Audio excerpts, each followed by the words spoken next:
Buenos días, queridos hermanos. Buenos días. Una vez más estamos delante de ustedes y a través de este medio, llegando hasta sus hogares para exponer la palabra de Dios, pero también para enviarles antes un saludo cariñoso de nuestra parte.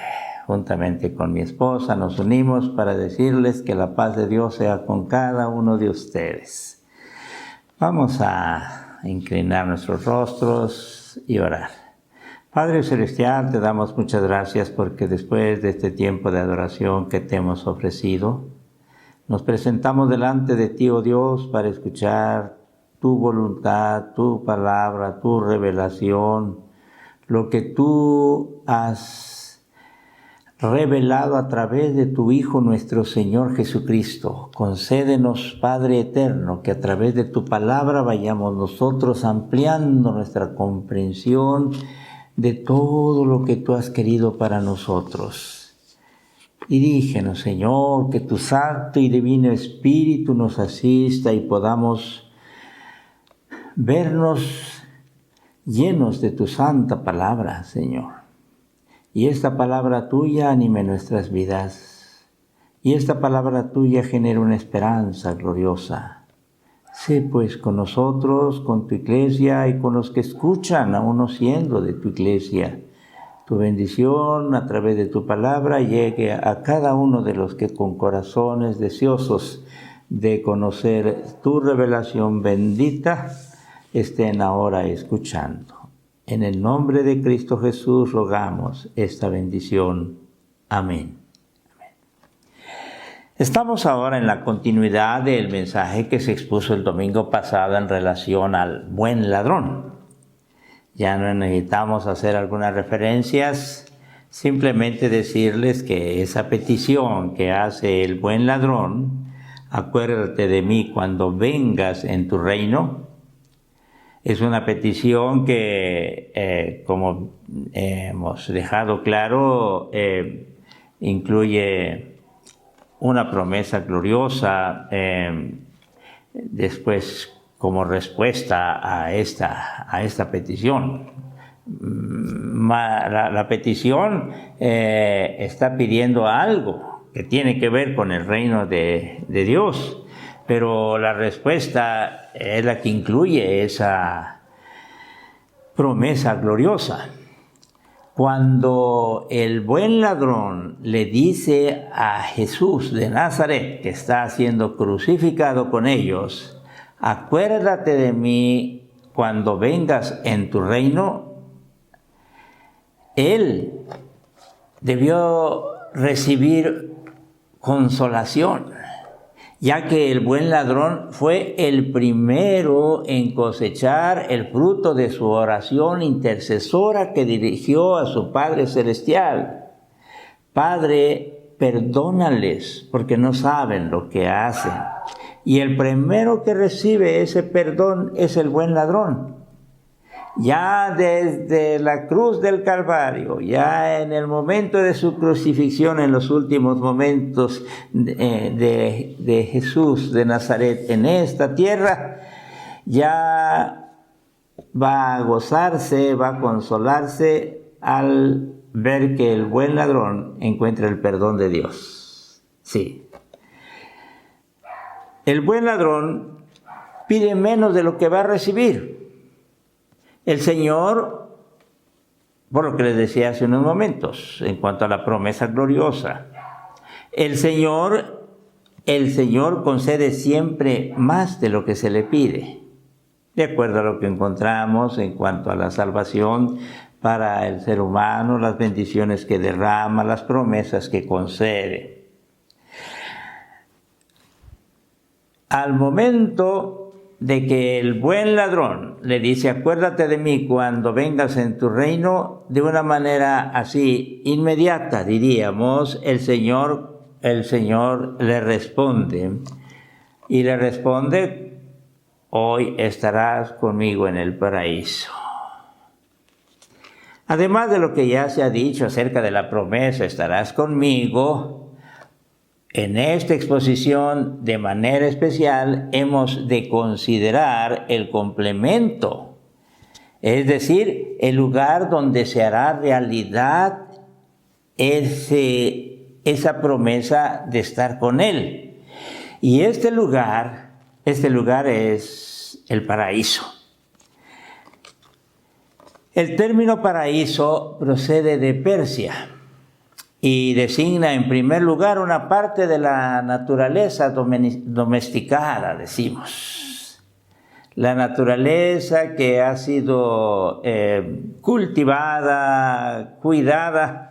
Sí, un jardín placentero o un parque en el que el rey u otro señor pueden entregarse al descanso o a la caza.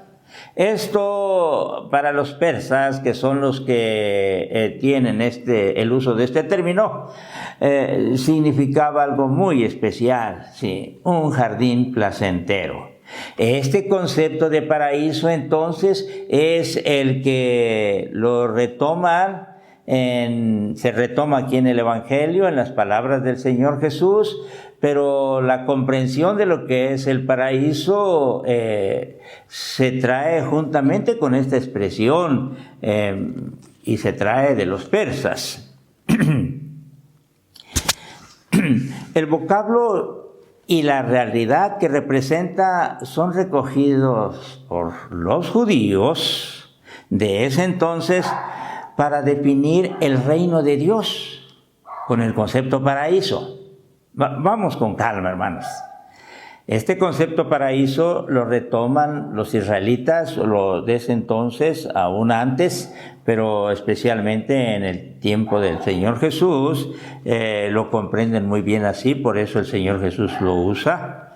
Y el concepto que incluye es el que ya hemos expuesto, y consideran los israelitas que con eso se puede definir el reino de Dios o el festín escatológico que ellos esperaban.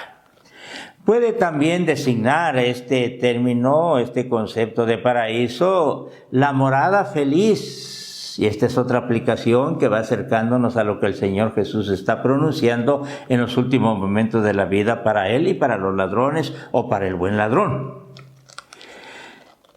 También puede designar la morada feliz de los difuntos que han sido justos,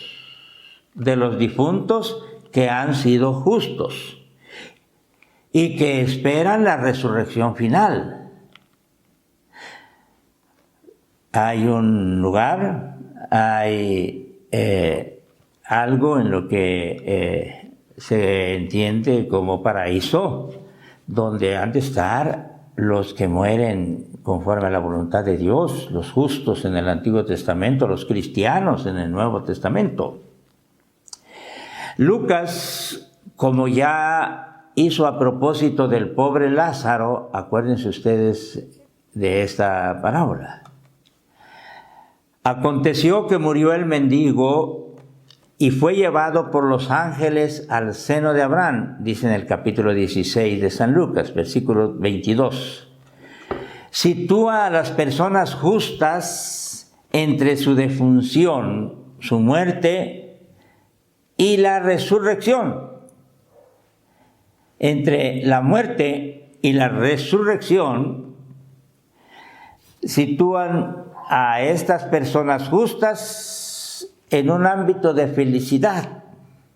Y de acuerdo a este pasaje de San Lucas que he leído, tiene que ver con el seno de Abraham, un concepto muy importante para el judaísmo también, el seno de Abraham. Es una manera de hablar de lo que tiene que ver con esa condición dichosa de los que han muerto y esperan la resurrección, si cabe decir esperar así. Es una manera entonces de hablar del paraíso. La otra es el seno de Abraham, ¿verdad? O hablando del seno de Abraham y hablando del paraíso, está hablando de formas que tienen que ver con esa experiencia dichosa de los que mueren en el Señor.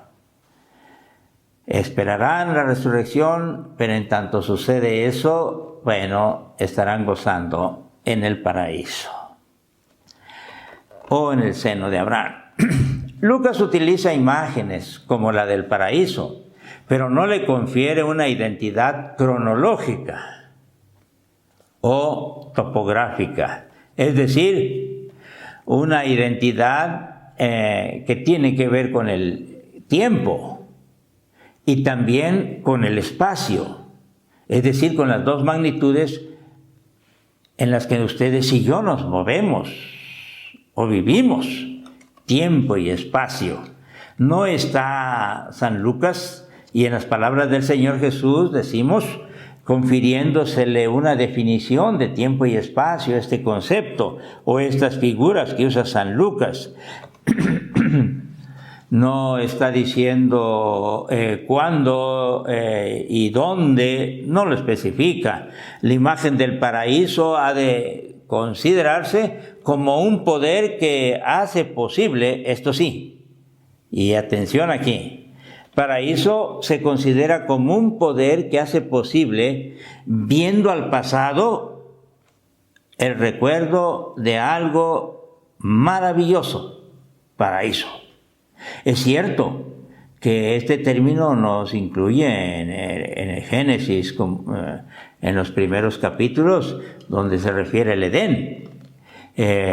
Pero el Edén, con sus características como un jardín del que decíamos antes, por eso es importante esta concepción de dónde proviene, lleva a usarse el término paraíso para definir al Edén.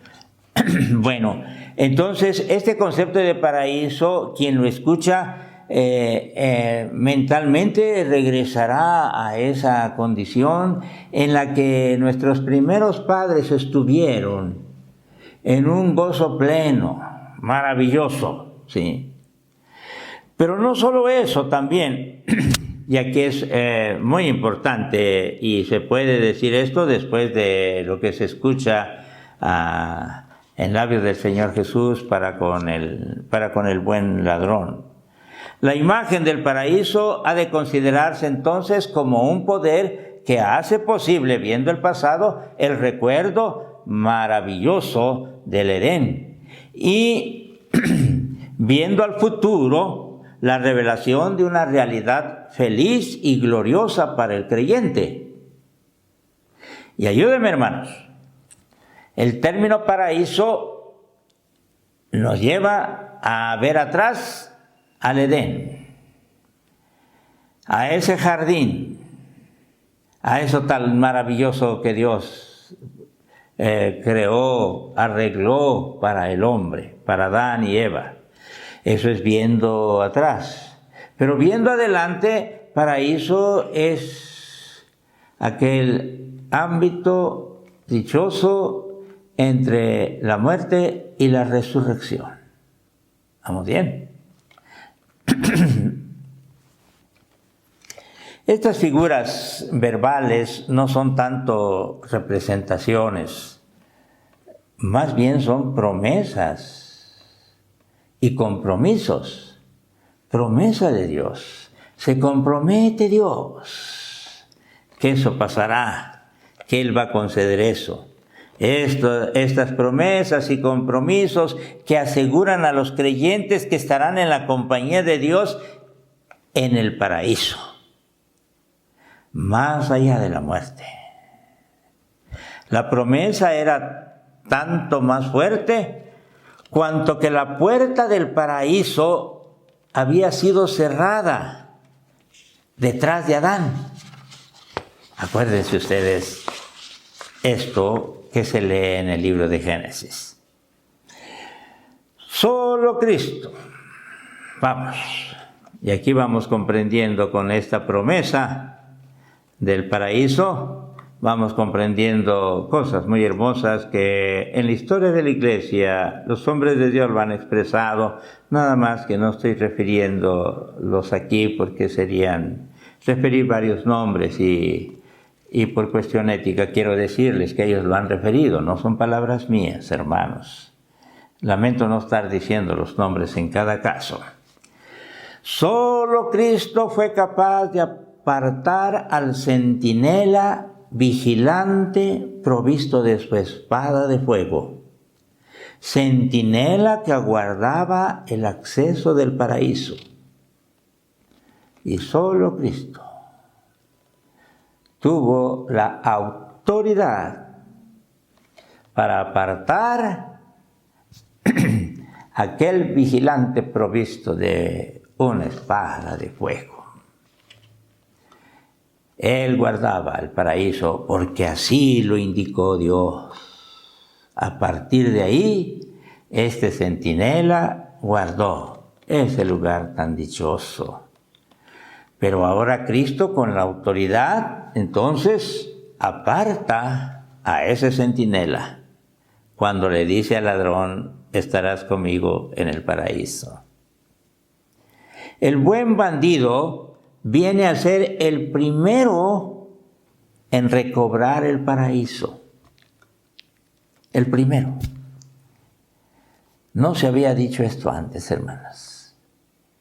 Y a veces nosotros estos términos lo pasamos por alto cuando tienen un contenido grandioso. Ahora aquí el buen bandido o el buen ladrón viene a ser el primero en recobrar el paraíso. A partir de esta promesa pronunciada en el Calvario, se dirá que cuando la humanidad entera entra en contacto con la cruz, puede entonces retornar al paraíso. Cuando entra en contacto con la cruz. Esta es la razón para el buen ladrón y para nosotros que la cruz venga a ser la llave del paraíso. Y vaya guardándose estas cosas por la aplicación que vamos a tener ahora, hermanos. Así es que partiendo de esta promesa gloriosa, tendremos, diríamos así, la oportunidad de encontrar un valor supremo a la cruz del Calvario, a la crucifixión, o cuando nosotros crucificamos al hombre viejo también. ¿Por qué? Porque esta es la llave que puede abrir el paraíso. El paraíso. Y con eso estamos diciendo, hermanos, que al revisar bien este concepto más detenidamente, estamos encontrándonos con algo incomparablemente glorioso. Partiendo de esta promesa, hemos de considerar que por fin en Cristo se constata, y este concepto también es muy importante, la aniquilación de la muerte, por un lado. Esa es la razón por qué después San Pablo va a expresar eso. Que tenemos nosotros en mente y lo recordamos. ¿Dónde, oh sepulcro, tu victoria? ¿Dónde, oh muerte, tu aguijón? O aplicado este calificativo en cualquiera de los dos conceptos. Sí. Por eso se expresa así, porque aquí hay una victoria sobre la muerte. La muerte del Señor Jesús fue la muerte de la muerte. Y aquí encontramos nosotros que esa victoria sobre la muerte se le está ya diciendo que la tendrá el buen ladrón, porque está hablando de hoy estarás conmigo en el paraíso. Luego entonces la victoria sobre la muerte se lleva a cabo aquí, con la promesa del Señor Jesús. Y algo que esperamos nosotros suceda cuando el Señor nos llame a su presencia. Pero también se habla de la oferta de la vida de los mortales. Siendo nosotros mortales, vivimos en una verdad que se va consintiendo, aceptando, siendo conscientes en el transcurrir de nuestra vida. Y esta es que como mortales pues hemos de morir. Esto es tan cierto, esta es una de las verdades que nunca debiera ser algo que no nos llevara a reflexionar, a autoanalizarnos y a prepararnos, hermanos. Una vida que supera, aquí se está hablando ya de una vida que supera la realidad presente. Recordamos el paraíso de ayer, pero hablamos de un paraíso de mañana. El presente, la realidad presente, incluyendo sufrimientos, problemas, dificultades y las tantas cosas que puede tener el ser humano, esa realidad presente de nuestra existencia es algo que va a ser superado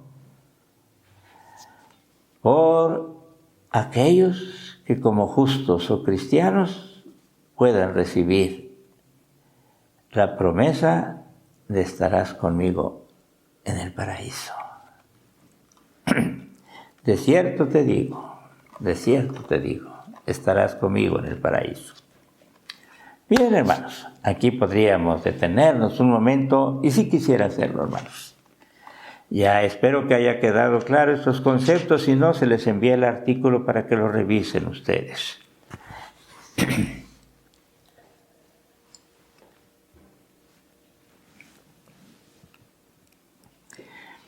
Quizá la mayor parte de ustedes saben que mi esposa tuvo problemas muy serios, muy graves, pues se vio afectada por el COVID. Fue un caso muy difícil y médicamente algo que no podía superarse.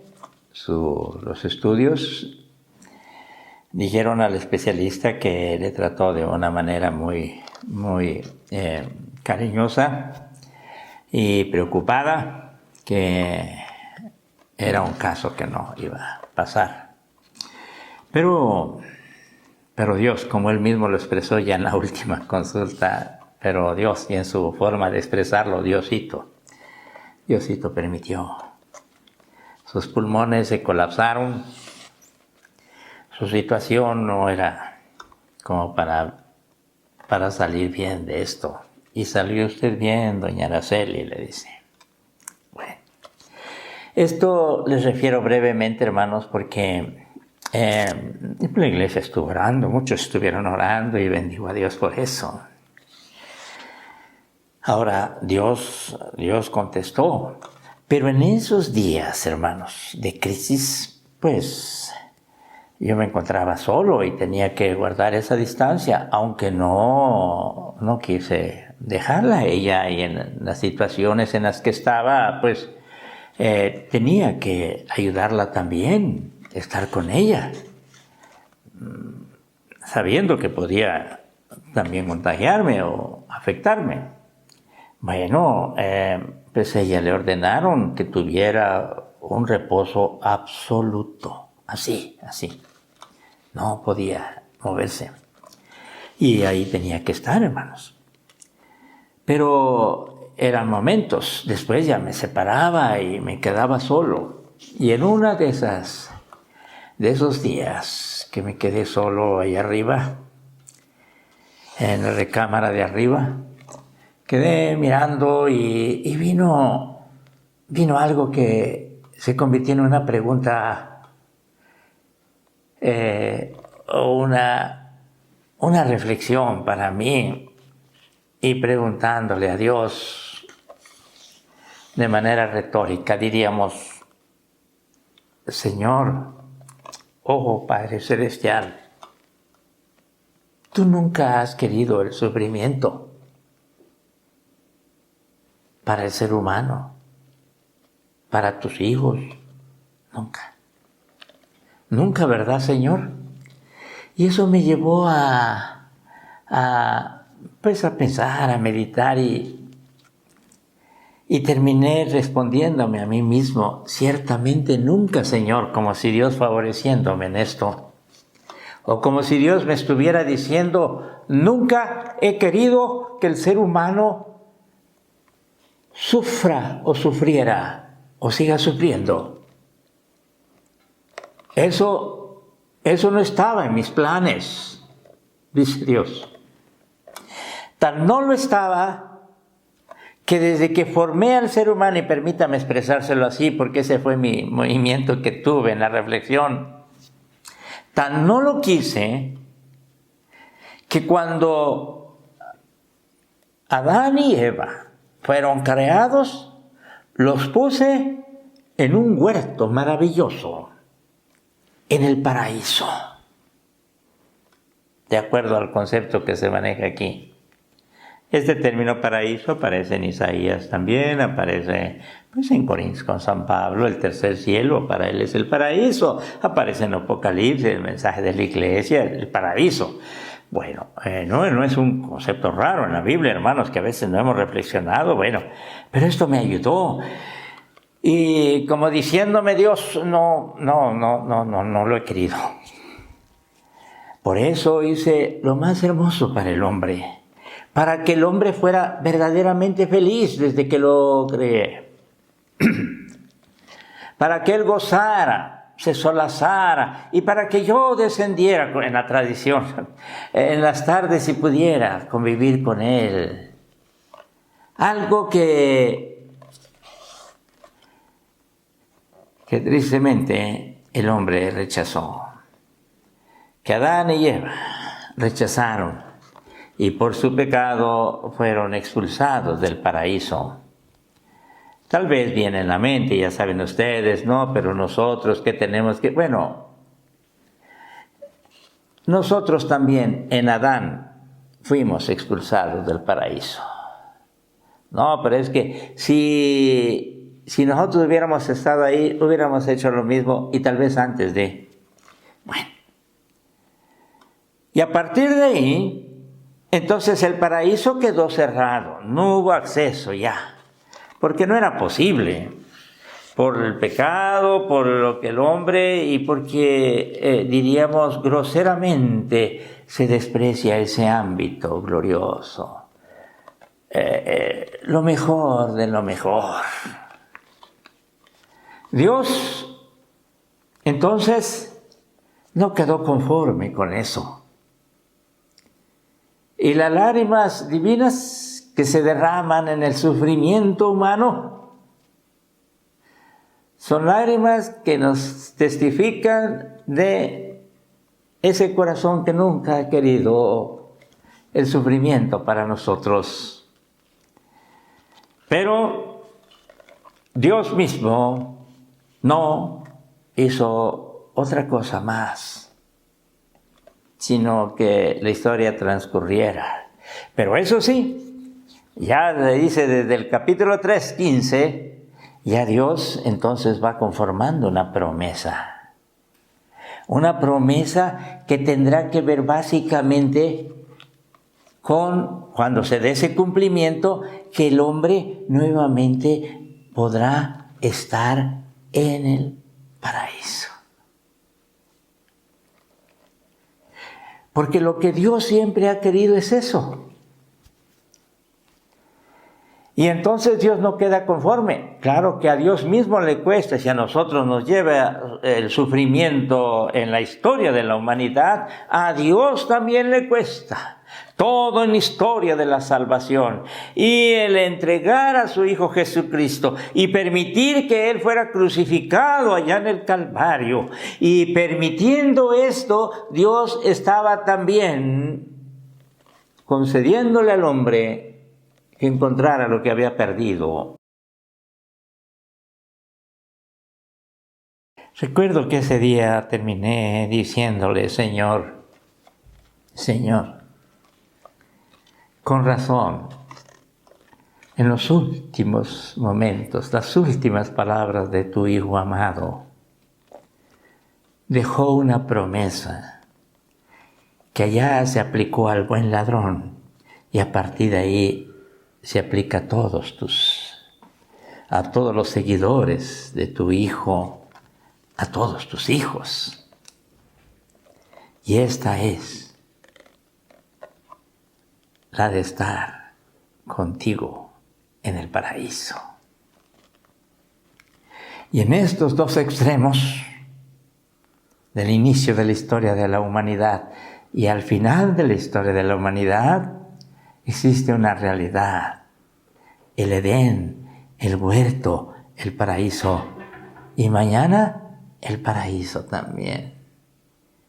Y esto se inicia con el paraíso y termina esta historia humana, nuevamente abriéndosenos las puertas del paraíso, cuando como el ladrón hacemos lo que Dios espera que hagamos, hermanos.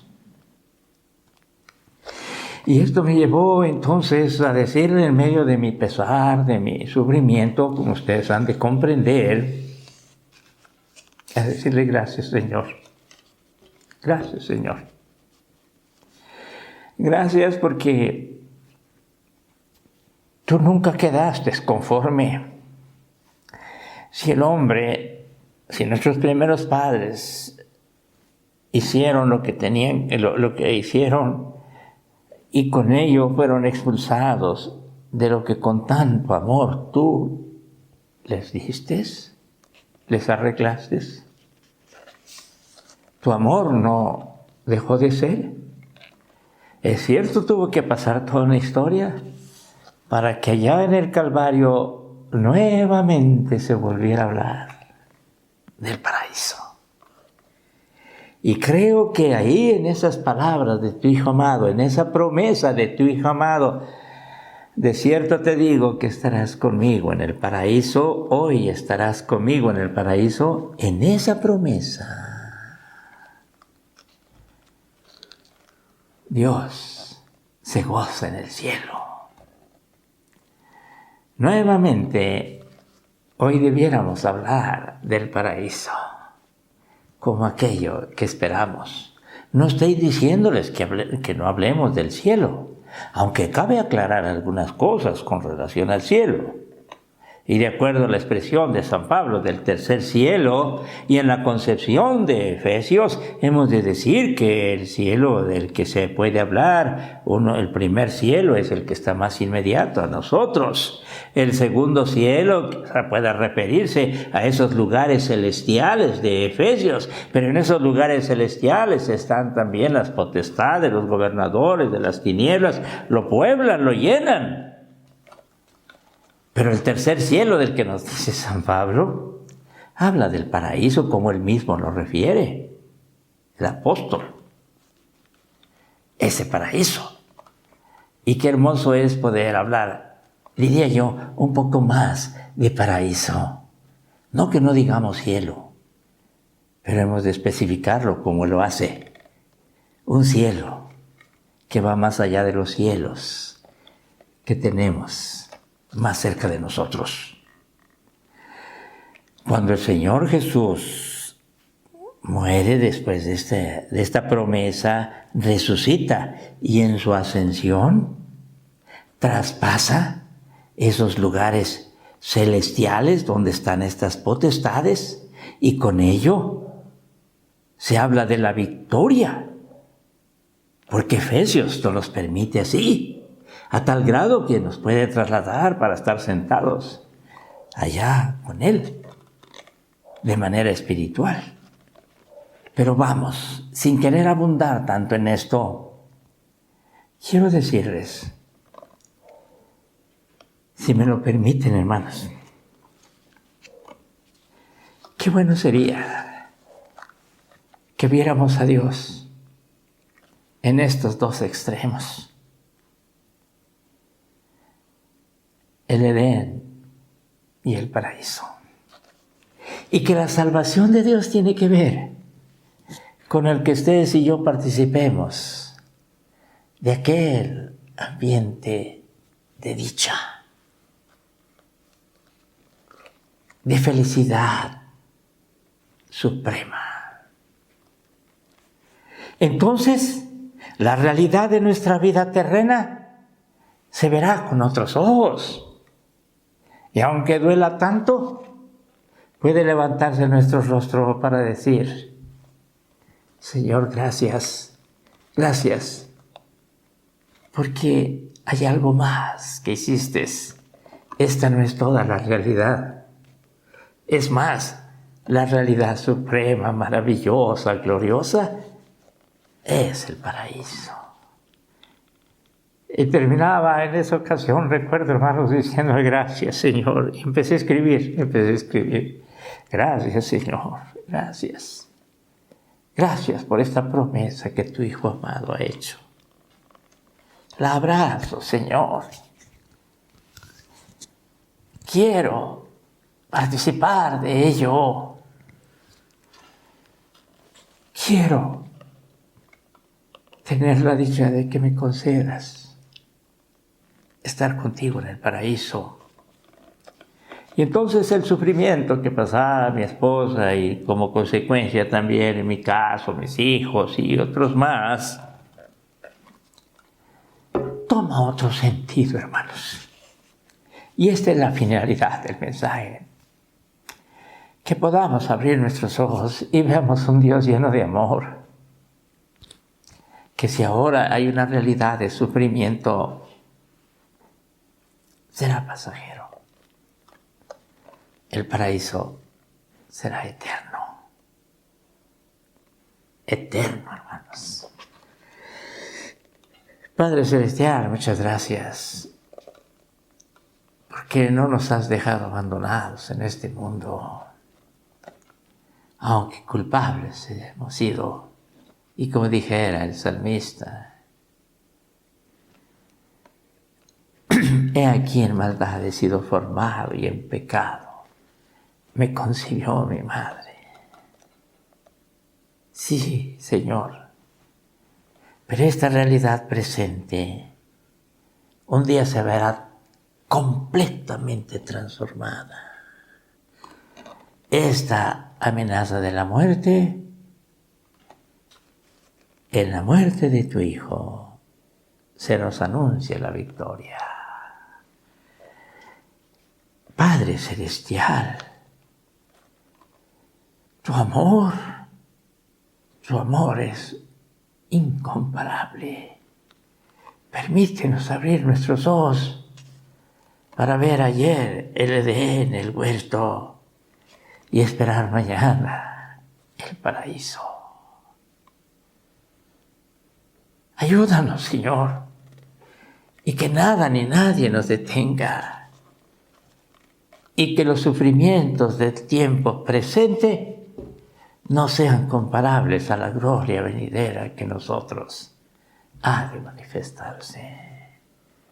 Bendito seas, hoy y siempre, en el nombre de aquel que, estando en el dolor más intenso, abrió sus labios y, por no decir su corazón, para decirle al buen ladrón y decirnos a nosotros: de cierto te digo, hoy estarás conmigo en el paraíso.